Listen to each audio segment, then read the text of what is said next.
Fala pessoal, para quem não me conhece, meu nome é Vitor, eu tô aqui hoje para discutir com vocês como eu saí de 640 pontos, chegando a mais de 800 pontos, mais de 810 pontos, atingindo 815 pontos de média simples no Enem dos 25. Como que isso aconteceu, quais foram as estratégias que eu utilizei, os meus acertos e as minhas notas, vocês vão ver tudo isso aqui nesse vídeo. Vamos lá, já adianto aqui desde o início do vídeo que essa diferença entre notas aí, essa evolução não foi do dia para a noite, teve muito estudo, muita preparação entre elas. E outra coisa, já adianto também que eu não sou nenhum gênio. Meu objetivo aqui é te mostrar como pessoas normais, como eu, como você, conseguem ter essa evolução. Quais estratégias eu utilizei para ter essa evolução, para que você possa pegar pelo menos algum ponto de alguma coisa e adaptar na sua rotina de estudos. Vou abrir aqui com vocês as minhas notas do Enem dos 25. Vou colocar aqui do lado e vou abrindo elas junto com vocês com os respectivos acessos ao lado. Linguagens do Enem dos 25, o que eu achei da prova? Linguagens foi uma prova que eu tinha muita facilidade. Não é a facilidade que eu tinha, ela é a prova mais previsível do Enem, na minha opinião. É aquela prova que quando você chega lá, você tem que chegar sabendo que você vai fazer mais que 40 acertos. Porque eu cheguei, pelo menos ano passado, sabendo que eu ia fazer mais que 40 acertos. Por que eu cheguei isso? Porque eu sou muito confiante? Também, sempre fui muito confiante nas provas. Desde essa primeira nota que você está vendo aqui, que eu tirei 560, nessa nota eu tinha certeza que eu ia fazer mais que 800 em linguagem. Enfim, sempre fui muito confiante. Quais eram as estratégias que eu utilizei para evoluir de 560 pontos em linguagem para 708,1, como vocês podem ver aí. 708,1 veio de uma nota de 43 dos 45 pontos da prova. Eu fiz 43 dos 45 e fiquei com 708,1. A gente já debate sobre esse TRI aí, que foi um pouco ruim, vocês podem ver. Mas enfim, quais foram as estratégias que eu utilizei para sair de 560 e chegar em 708,1? Gente, a prova de linguagem é a prova mais previsível do Enem. Por que eu digo isso? Porque ela é a prova que mais tem questões modelo. Você dominando 5 conteúdos, literalmente 5 conteúdos, você consegue atingir mais que 40 acertos. E foi essa estratégia que eu utilizei para garantir mais que 40 acertos 2 vezes no Enem. E nesse ano agora eu fiz 43 e no ano anterior eu fiz 41 em linguagens. Então, era uma prova que eu chegava muito confiante. E isso ajuda também. Sobre o meu TRI, foi um TRI que vocês podem ver bem castigado, fui castigado pelo TRI, mas acho que foi até um castigo merecido, porque teve uma questão muito fácil que eu errei por falta de atenção completa, acho que cansaço mesmo na hora da prova, acabei errando ela, enfim, erros que acontecem, errei, fui penalizado pela TRI, mas rompi a barreira dos 700 pontos no Enem em linguagem, que era o que eu queria mesmo, era tirar mais de 700 em linguagem. Embora o TRI foi ruim, tive amigos que com 41 ficaram com mais de 708, mas também vi pessoas que com 43 ficaram com menos de 708, então me contentei ali, superei a fase de luto por essa nota aí. Partindo agora para a segunda prova do primeiro dia, que é a prova de humanas. A prova de humanas do ano passado, eu tive muita dificuldade fazendo ela durante a prova, eu achei uma prova muito difícil. Então, qual foi a minha estratégia que eu adotei lá na hora? Eu falei, vou ter que fazer aqui o básico muito bem feito. Qual que é o básico do Enem, gente? O básico do Enem todo mundo sabe, é fazer as questões fáceis, médias e, se preferência for errar, erre as difíceis. Então eu falei, vou ter que fazer isso. Por quê? Porque quando eu estava fazendo a prova, eu percebi que eu estava tendo muita dificuldade nas questões difíceis. E tinha mais questões difíceis que o normal. Então eu falei, vou fazer esse básico muito bem feito e vai ser, acho que, o máximo que eu vou conseguir tirar daqui, porque eu sabia que eu não estava indo tão bem quando eu fazia a prova. Então fiz as questões fáceis, fiz as questões médias, consegui garantir bons acertos nessas e errei as questões difíceis. Então o TRI acabou me compensando por isso. Eu fiquei com 38 acertos e 729 de média em linguagem. Eu achei o TRI, linguagem não, humanas, eu achei o TRI muito bom. Por quê? Porque eu estava esperando menos que 700 no TRI. Fiquei muito triste quando vi essa nota, mas porque eu estava acostumado sempre a tirar mais que 40 em humanas do Enem, sempre tive bastante facilidade e esse ano minha média caiu em relação ao ano anterior. Então essa foi a minha estratégia que eu utilizei durante a prova, focar bem nas questões fáceis e médias. E é isso que você deve fazer quando você se deparar com uma prova difícil na sua frente. Você não pode deixar que a ansiedade tome conta. Você acaba se perdendo lá na hora da prova e acaba não indo tão bem. Então, sempre mantenha-se confiante. Acho que a confiança lá, eu falei, então eu tenho que fazer as fáceis e as médias e errar as difíceis. E tem questões difíceis. O TRI vai me compensar por isso. É assim que o TRI funciona. Eu achei que eu fui compensado pelo TRI, porque como eu disse, eu esperava menos de 700 pontos, veio 729. Uma diferença de 30 pontos, me ajudou bastante na minha média final. Partindo agora para o segundo dia do Enem. Vou começar falando de matemática, que na hora também eu tive a mesma sensação que humanas. Eu estava fazendo e eu vi que a prova estava mais difícil que o normal. Isso vai acontecer em várias provas que você vai fazer, em todos os vestibulares você vai ter uma expectativa sobre a prova e na hora vai ser outra. E você não pode deixar que a ansiedade tome conta, como eu já disse, você tem que estar sempre confiante. O que eu fiz? Comecei a negligenciar as questões difíceis, a mesma coisa que eu fiz em humanas. Então, eu consegui chegar em 41 acertos e ficar com uma média de 24,4. Eu errei as 4 questões mais difíceis da prova, na minha opinião, ali, eu acho que uma opinião unânime, foram questões bem erradas. Tipo assim, se fosse para errar algumas 4 questões, eu escolheria as mesmas questões que eu errei. Por quê? Por causa da estratégia de prova. Eu pulei as questões mais difíceis, teve uma questão que eu nem fiz, que não deu tempo, e eram questões muito difíceis, você tem que classificar as questões lá na hora. Não digo para você sair pegar a prova e ficar folheando lá e classificando questão, não. Na hora que você lê lá, você já sabe que a questão é fácil ou difícil. Então você já sabe se você faz ou se você pula. Essa decisão tem que ser muito bem feita. Por quê? Porque ela reflete muito no seu TRI. E foram 4 decisões que eu fiz muito bem, de pular essas 4 questões. Teve uma dessas aí que eu errei feliz, né? Sabe quando você é feliz? Você pensa que você acertou e quando você vai ver o gabarito você errou, que foi a questão do log, mas tudo bem, era uma questão difícil.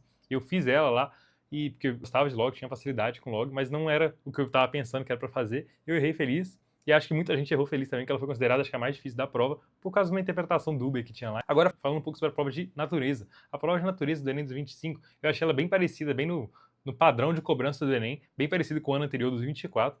Então, nada me surpreendeu, fui fazendo com a minha mesma estratégia de prova que eu utilizava, identificando as questões do modelo e tal. Enfim, fiquei com 41 acertos, 772 de média, achei um TRI ok, literalmente ok, não esperava mais nem menos, era o que eu esperava, estava esperando 770 vezes 772, então bem tranquilo ali, bem na faixa que eu esperava mesmo, e nenhuma surpresa. Achei uma prova bem feita, lógico que teve 2 questões anuladas lá, que infelizmente a gente viu que não tinha o que a gente fazer. Na redação, eu fiquei com 940 pontos, como vocês podem ver aí. Foi um resultado que eu fiquei satisfeito, ainda mais tendo em vista o que aconteceu esse ano, em que as notas de redações caíram muito. A gente viu muita gente que ultrapassou os 160 acertos e teve uma redação horrível.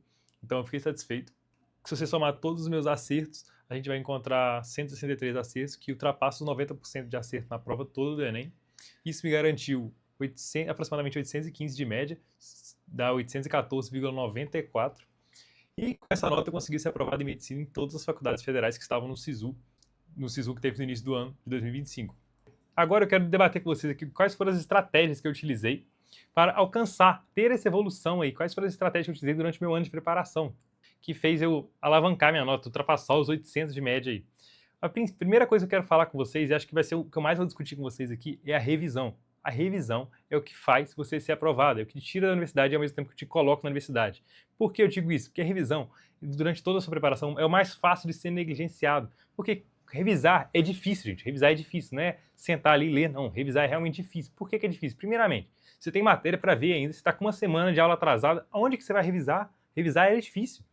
Mas você não pode negligenciar isso, você tem que fazer isso. Passar também é difícil. Então, bote a revisão na sua rotina. Como colocar a revisão na sua rotina? Vou discutir isso aqui com vocês. Você tem 3 formas que eu classificava como as 3 melhores formas de revisar.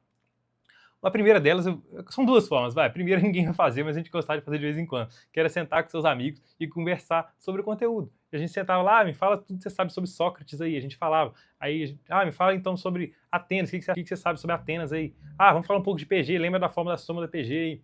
E essa discussão com seus amigos era uma forma de revisar. Uma revisão até mais legal, que tinha uma descontração ali, era mais legal.